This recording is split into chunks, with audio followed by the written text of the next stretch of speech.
Zoe Rosenberg is going to jail. And it's just devastating. This is her quote on Instagram. This prosecution, conviction, and sentence has been about deterrence, about silencing people who might speak up for animals suffering at the hands of agribusiness giants like Purdue.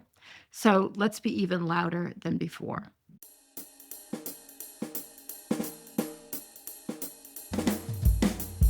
Welcome to the Hen Report from our hen house. I'm Jasmin Singer. I'm Mariann Sullivan.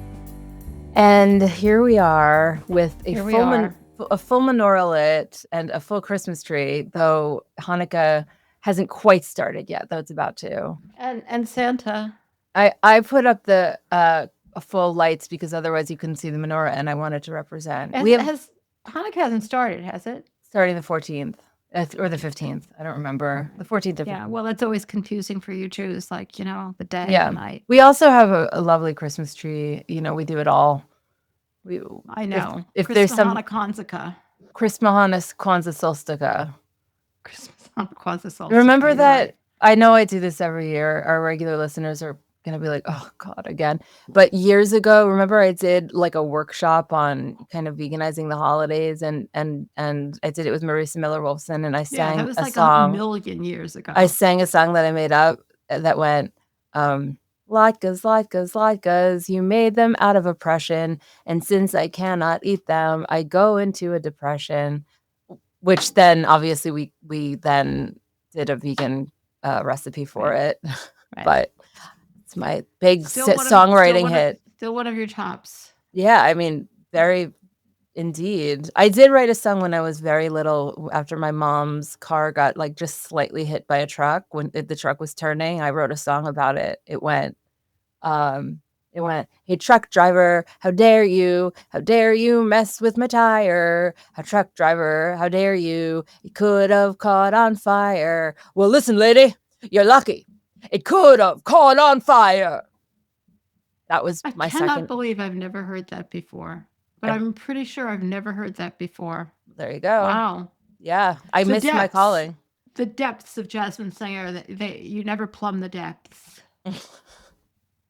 All right, are we going to talk about like we're supposed to start off with the reminder? Yes. Okay. Rising Anxieties Tuesday. Somebody just told me that Rising Anxieties was their favorite. Well, yeah. I mean, that's no surprise. It's everyone's favorite. I think it gets the least views on YouTube. Oh, that's stupid because it's the best. The Hen Report, which is this on Thursdays, and the long form interview on Fridays, and bonus for Flock members on Mondays. And I just interviewed somebody who had no idea we were on YouTube, which kind of reveals that they're not paying attention. Well, or that they're listening. But anyway, we're on YouTube in addition to being podcasts. And just remember, subscribe, hit like, all that stuff. Yes. And thank you for that. Well, I think that we have one thing that we're not going to just talk about this, but it is the thing that dominates your life and has come to dominate mine and everyone who knows you. And that's your show opened.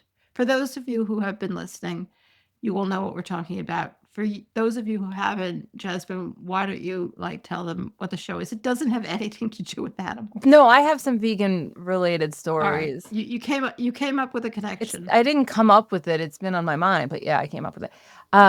It's called End of the Rainbow, and it's a play that's being performed here in Rochester at this theater called the Heart Theater, which is run by the JCC. The theater company is Center Stage.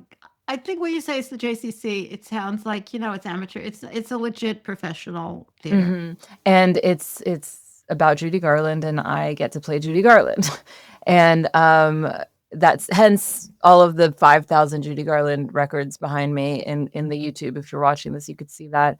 I was mentioning to people when we were watching, when we went to see it, that I was so jealous of you because all I think about, other than animals, which is frequently not that cheerful, is what's happening to our country and the disaster that we're living through. And for a couple of months, you got to be completely obsessed by something else. Not that you've been ignoring the political situation, but it was very convenient having this obsession. I sent my best friend Erica a note yesterday that said, I decided to relax and read the paper. And right now I'm reading an article called The Pacific Northwest could be rocked by a mega earthquake any day now, a quake that will generate a devastating tsunami. But is America ready for the big one? So that's how I relax. It has been a joy and all-consuming all year to be in this moment now, and here we are, and I can hardly believe it. It opened, and I went to opening night. Thank Place was you. packed. And I had seen this play on Broadway. I did not like it. And I'm just going to say this, and people know I'm not the kind of person to be nice. You know that, and it was unbelievable. You were extraordinary. I have not stopped thinking about that play since I saw it. And I'm sure a little of that is because of I know you and everything. I don't think much of any of it was. I think that was almost a distraction. You are a very, very good actor. Thank you. And your singing was good too. Thank you. That's what I worked the hardest on. You're not Judy I know Garland. who's Judy Garland, but Judy Garland. I'm not. That's a little. That's that's the standard for this show is to be Judy Garland, and nobody can quite pull that off. But it was. I think everybody listening should make plans. Come to Rochester. It's running for two more weekends. So you want to do it fast. Actually, I would love it if see. I would love it if Jasmin people came. I mean, End of the Rainbow, because it's so moving. Thank you so much. It's not, it's about Judy Garland, and a lot of people really care about Judy Garland per se, but it's also it's just about the human condition and about fragility and about exploitation and about good humor and how being funny can carry you through things and courage and fear. There was so much in it.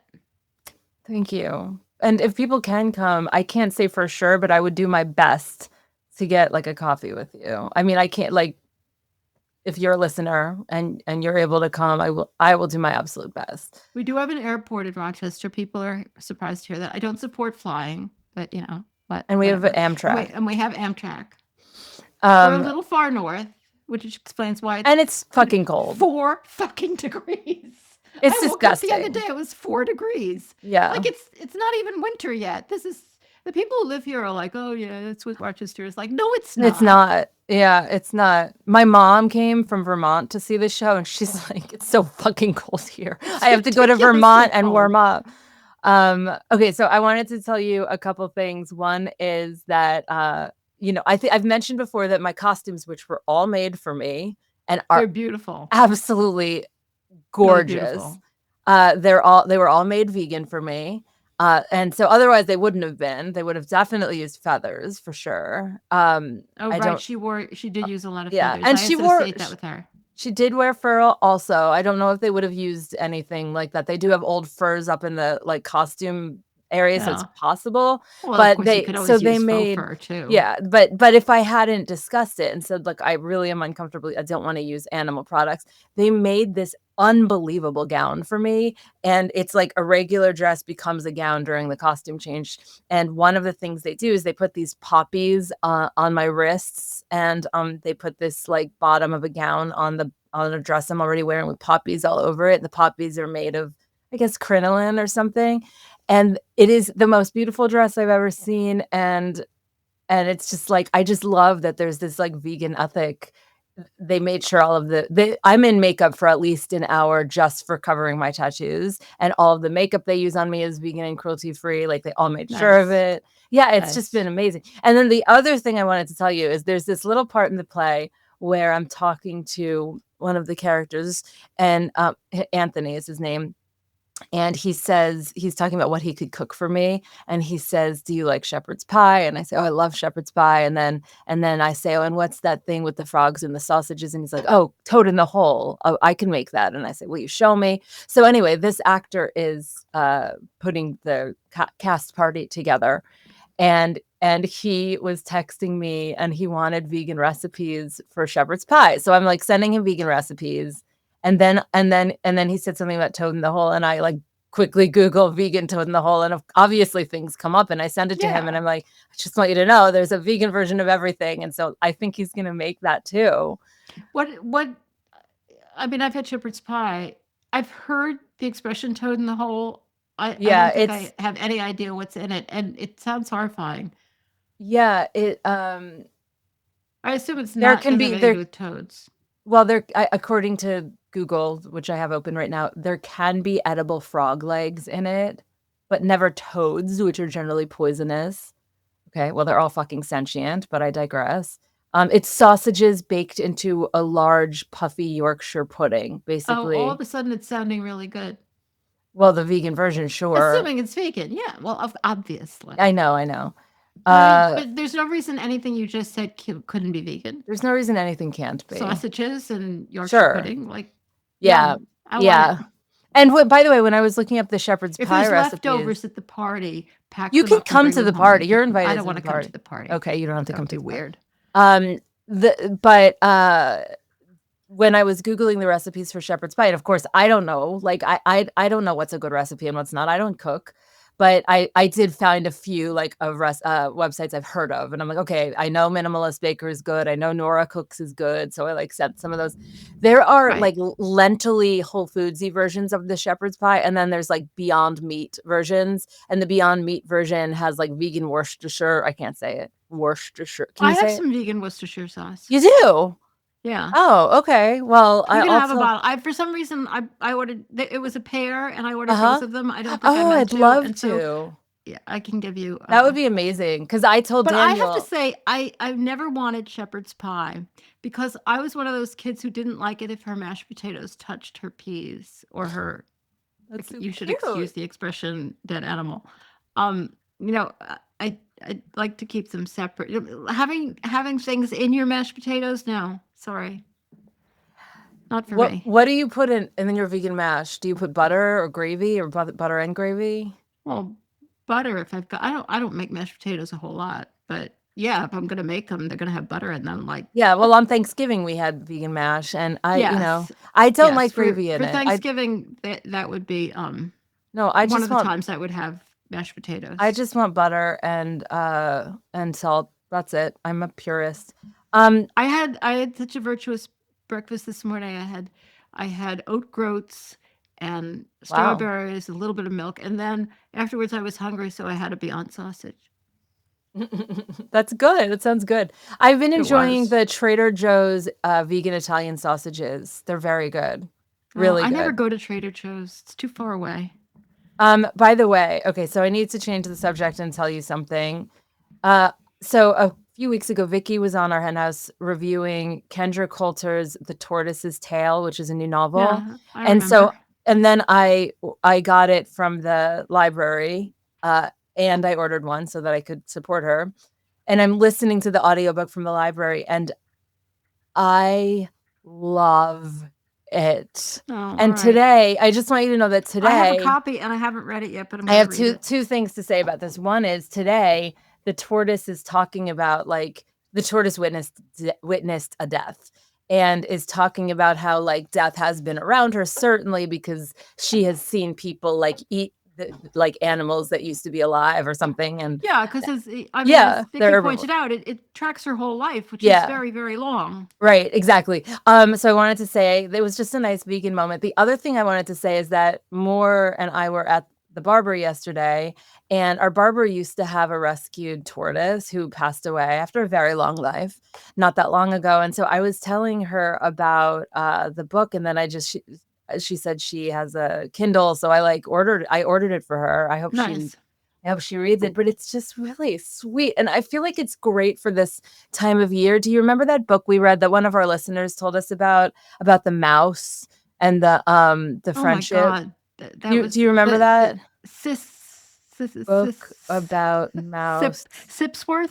Sipsworth. Wow, Marianne, I'm impressed by Yeah, I you. know, and I can't remember like Sipsworth. where the Yeah, was dog it is. by is that right? By no, like that's not the author. Simon Van Buey. I guess that is the author. That sounds like it could Yeah, be right. okay.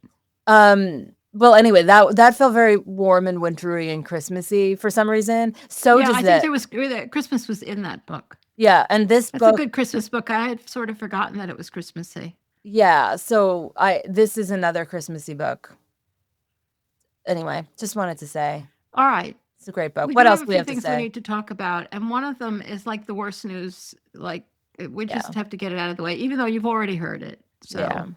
So, but we just missed reporting on it last week, so we're reporting on it this week, even though you've heard it. And that's that Zoe Rosenberg is going to jail, and it's just devastating. And this is her quote on it. She was sentenced to 90 days, and she can't apply for alternative to incarceration, which could be house arrest, until 30 days are up. So hopefully she will only have to do 30 days in prison, but that's very unclear at this point. There are also other things. She has to pay $100,000 to fucking Purdue. She gonna be in debt for the rest of her life for that? I mean, can she raise the money to do that? Do you know? I would assume so. Like, I mean, I don't know how you deal with something. Yeah, like I don't that. know what's going on with that, but we will probably hear. And also, you know, there's these 2-year. She has to stay away from the Sonoma slaughterhouse where she was arrested, and she has to not affiliate with the people she was affiliated with, which of course are her companions or friends or co-activists. But this is her quote on Instagram. I will be turning myself in to begin my jail sentence tomorrow evening. This was, 2 days ago. My request to all of you is to keep speaking up for the animals as loudly as you can. This prosecution, conviction, and sentence has been about deterrence, about silencing people who might speak up for animals suffering at the hands of agribusiness giants like Purdue. So let's be even louder than before. There you go. Yeah. She's a hero. She's doing amazing. She's leveraging this in the absolute best way one possibly could at this worst moment of her life. And of course, she has. Of course, she's not well. I mean, she's not a well person. So just fingers crossed that her health. That they. It's a vulnerable. So, yeah, I mean, I guess that's bad news, but it's inspiring bad news, I have to say. The other piece of bad news I have is just fucking bad news. This is about the bailout, the farmer bailout. You might have heard of it. So we're all chipping in, all of us, poor people, and well, not the rich people. They're not chipping in. But the rest of us who pay taxes are all chipping in and sending $12 billion to farmers because of Trump's tariffs. So we have to pay the tariffs. And then because China is mad at us, the farmers aren't selling any of their products, so we have to pay the farmers. That's how this country works, apparently. But the thing that is particularly galling about it is that, as Civil Eats points out, the bailout primarily benefits commodity farms. And we're not talking about, orange groves. We're talking about corn, soybeans, wheat, sorghum, and cotton. And though cotton is not used to feed animals, I think all of those other things are. They're also used for humans, but the vast majority. Oh, and livestock themselves, beef specifically. So those are the people we're sending our money to. Wow. Awful. Christmas, but we all have plenty to spare. All the people who pay taxes in this country, which, as I pointed out, does not include rich people. Oh my God. All right, let's move on from that because that's just annoying. And the next thing is like kind of unbelievable news for those of us who have been doing this for a long time. Because sometimes you don't notice when things change. I remember this just popped into my head. Do you remember that show, The Jeffersons? Moving on up to the east side. And it was about an African American family that made it big and became rich, and they had a maid. And it must have been a very early episode. Her name was Florida, I think, if I'm thinking of the right show. And when she was being hired, she came to interview, and she was shocked to find out that her prospective employers were African American, and she said, "When did we overcome and nobody told me?" And I feel like that about this article. Like this is exciting. So this is Hearst Magazines bans fur from its publications, and this is following Condé Nast's fur ban in October. And we're talking about Harper's Bazaar, Elle, which is already fur-free, so to be fair, Esquire, 17, and Cosmopolitan.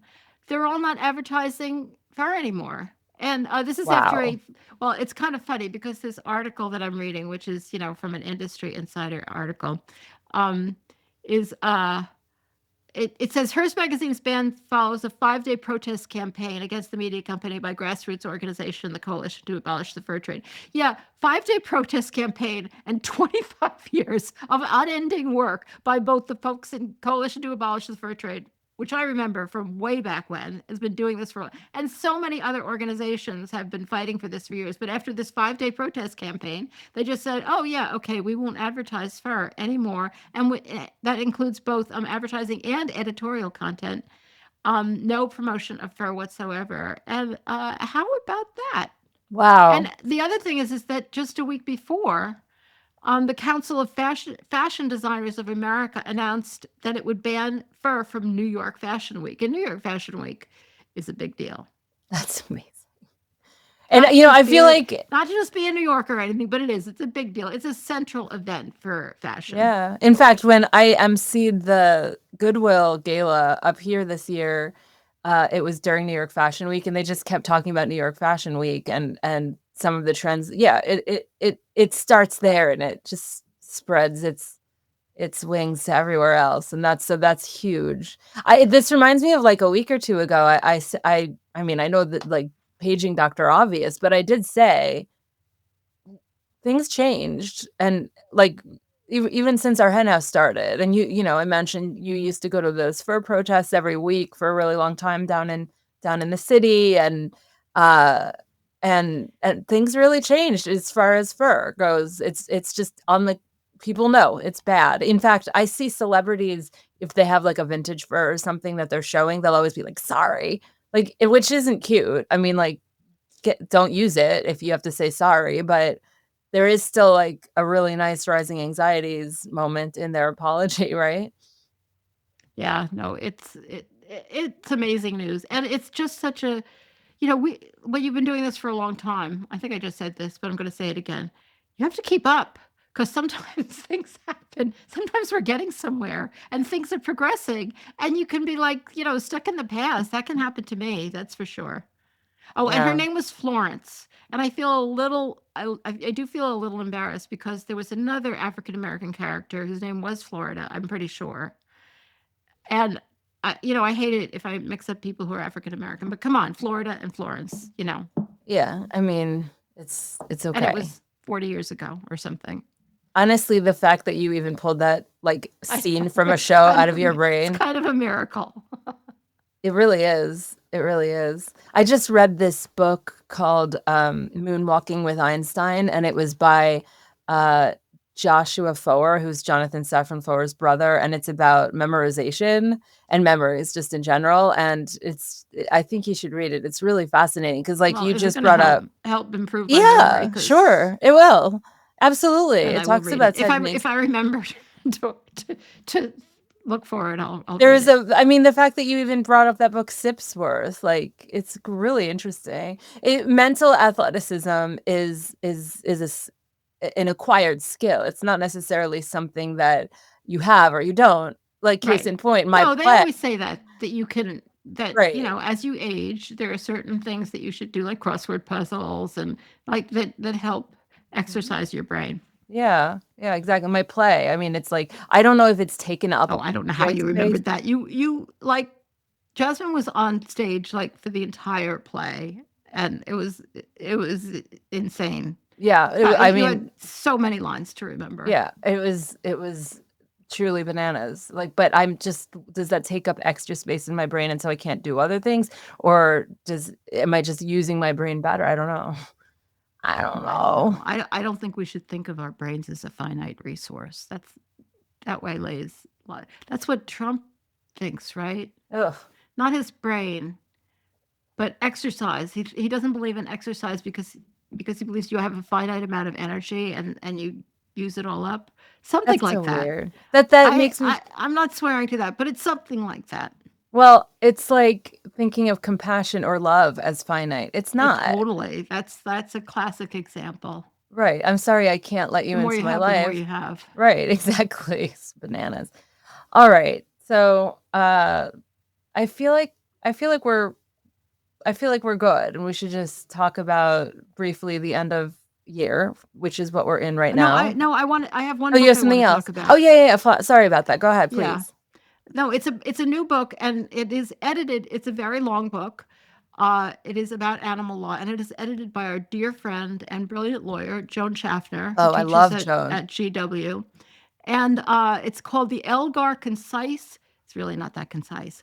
Elgar Concise Encyclopedia of Animal Law. It has like 135 contributors. Wow. Extraordinary. And I'm just going to run down the table of contents and grab a few without even looking to see what they are. All right, animals used in research in the EU and international law. Oh, that's by Alice D. Concetto. I love her. Breeding of animals for pets and research in the U.S. That's by Joan herself. Compassionate Conservation by Daniel Rampin, Madden E. Solomon.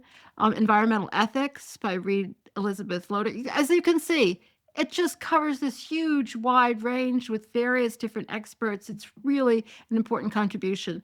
It is expensive. I mean, that's obviously a reference work, and it's $315. But that's for members of, I guess it's. But if you go to Edward Elgar Publishing, but apparently there's an ebook that individuals can buy, not libraries. That is, it says from $65. So still very expensive, but I just wanted to mention that in case you are in the market. But if not, you could always recommend it for a library, and it sounds fascinating. Like It sounds amazing. What an extraordinary amount of work this must have been.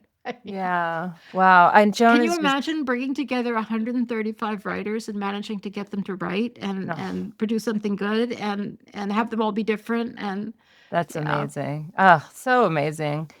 We will link to that in the show notes, as well as the other articles that we've talked about today. And for those of you who are thinking about where to donate, since it is end of year, I do want to remind you that our hen house is a nonprofit. And I know it's a little offbeat that we are a nonprofit that produces animal rights media, but some of your favorite media. Why is it offbeat? Well, it's not necessarily where people. I think it's totally on beat. It's on beat. Okay. I meant it's not necessarily, people tend to think of the bigger organizations or sanctuaries, and I think they should donate to them too. Yeah. Some of the best media, I think, is created by nonprofits. And I'm very proud that we are reaching 16 years of doing our hen house. We were just born, both of us, when we started it. And now we're 16.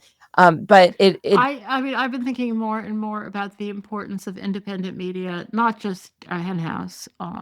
But like nobody's doing the big outfits are either compromised, like CBS is now, by the administration, or they're just not really doing investigative reporting. And I mean, outfits like it's we don't do investigative reporting. I'm not going to pretend that's true, but I just think that not-for-profits, we do report on the news and use other sources to find that. So I think that's a really important part of it.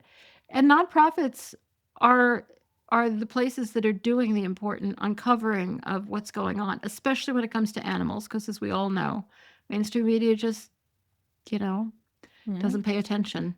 I mean, think of the work that Vox is doing. Really extraordinary. Incredible They're covering work. Stories that nobody else is covering. 100%. And sentient media, for that matter. Right, exactly. I mean, Vox is a mainstream outlet that covers a lot of different things, and sentient media is pretty focused on agriculture. And there's certainly a big overlap with our listeners and NPR, which is, of course, in a lot of financial trouble right now. But where would we be without NPR or PBS in our world? And where would we be without our hen house? I don't even want to know. We have so many episodes. This is the 880th episode of our hen house. And that's not even counting the Animal Law podcast. So in total, we've put together, I'm doing the quick math, and it's more than 1,000 episodes. I mean, if you count the Animal Law podcast. I do count the Animal Law podcast. Of course. You know what I mean. And so if you're not already part of our flock community, please join us as a member. We have options starting at $10 a month or $100 a year. There are some cute perks that come with it. You get to join us once a month for a live interview. You could ask questions to the host. To the host, that's us, but I meant to the interview subject. You also get bonus content every week. So if you want even more Our Hen House in your email each week, go to ourhenhouse.org/support. we'd love it if you can also help spread the word to others. And between now and the end of the year, every dollar you donate is being tripled. So that makes right now a perfect time to become a Flock member or to make a donation of any amount. So thank you for that. And thank you for tuning in, and we will talk to you next time.